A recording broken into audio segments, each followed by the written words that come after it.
வாங்கி கொடுக்குறேன் வாங்கி கொடுங்க தம்பி கொஞ்சம் தள்ளி பின்னாடி ஒரு ஆள் காலை ஒரு ஆள் புடி நவீன காலக்குடி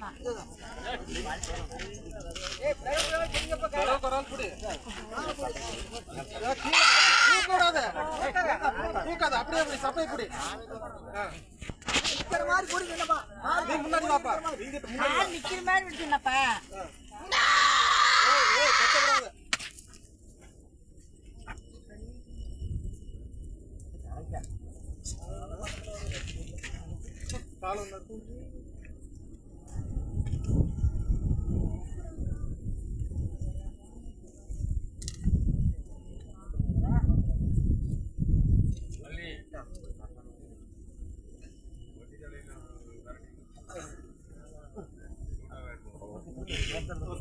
போட்டு